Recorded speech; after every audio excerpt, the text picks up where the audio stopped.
భవాని మాతాకి అని చెప్పాలి.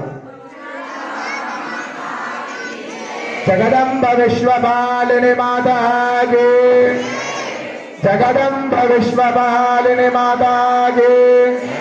మళ్ళీ ఒకసారి